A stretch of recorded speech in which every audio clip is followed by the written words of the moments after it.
বহুতো লোক বা বহুতো আমাৰ বীৰ বীৰাংগনা শ্বহীদ হ'ব লগা হৈছিল। 1135 জন যি শ্বহীদ আছিল আৰু আজি তাৰিখলৈকে বহুতো শ্বহীদ এই সংগ্ৰামত হ'ব লগা হ'ল। তো ইয়াৰ কাৰণে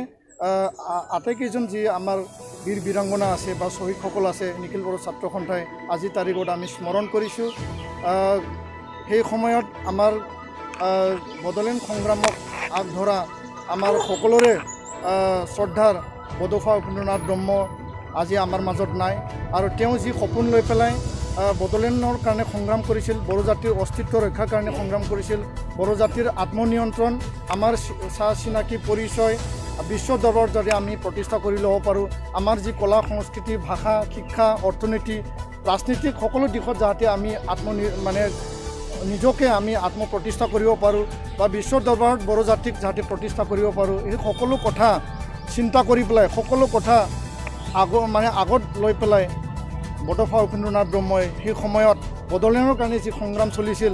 আজি তাৰিখত সেই সংগ্ৰামত যি গণতান্ত্ৰিক যি সংগ্ৰাম আছিল, বিটিআৰ চুক্তি হোৱাৰ পিছত নিখিল বড়ো ছাত্ৰ সন্থাই এই সংগ্ৰাম আমি আজি তাৰিখত আমি স্থগিত ৰাখিছোঁ। যিহেতু এটা শান্তি চুক্তি হ'ল নিখিল বড়ো ছাত্ৰ সন্থাৰ উদ্যোগত, NDFBৰ উদ্যোগত, সেই শান্তি চুক্তিৰ পিছত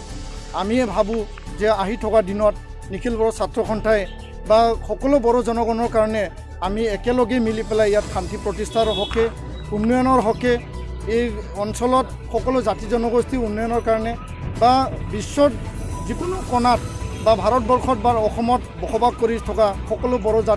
জাতিক, সকলো বড়ো মানুহক যাতে আমি সদায় আমি আত্মগৌৰৱেৰে জীয়াই থকাৰ কাৰণে আমি এই প্ৰতিষ্ঠা কৰিব পাৰোঁ, ইয়াৰ কাৰণে আমি অনাগত দিনত আমি কাম কৰি যাম। তো আমি ক'ব বিচাৰোঁ যে সুজিত নাৰ্জাৰী যি আমাৰ প্ৰথম যি শ্বহীদ, সেই শ্বহীদৰ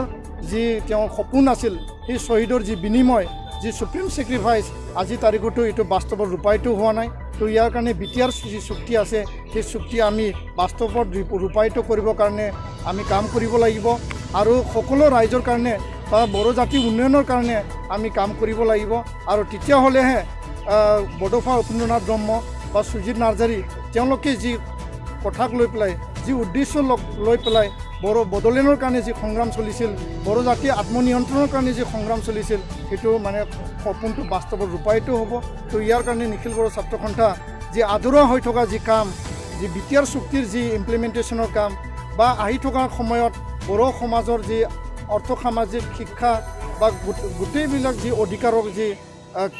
পোৱাৰ যিখিনি কাম, সেই কামখিনি আমি আগলৈ কাম কৰি যাম আৰু আগুৱাই লৈ যাম। আৰু চৰকাৰক গণতান্ত্ৰিকভাৱে আলোচনাৰ মাজেদি যিখিনি বিটিআৰ চুক্তিৰ দফাবিলাক ৰূপায়ণ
যেতিয়া ক্লাছ 9ত পঢ়িছিলে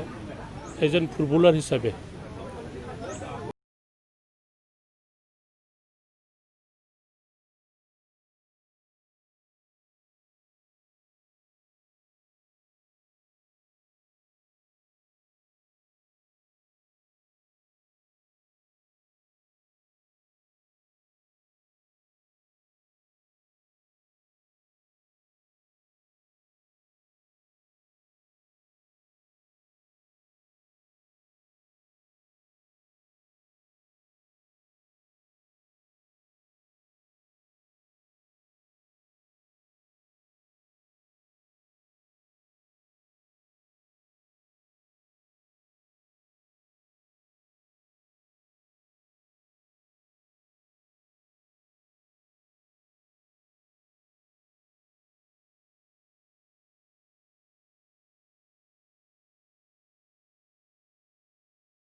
কাৰণে চেষ্টা কৰিব।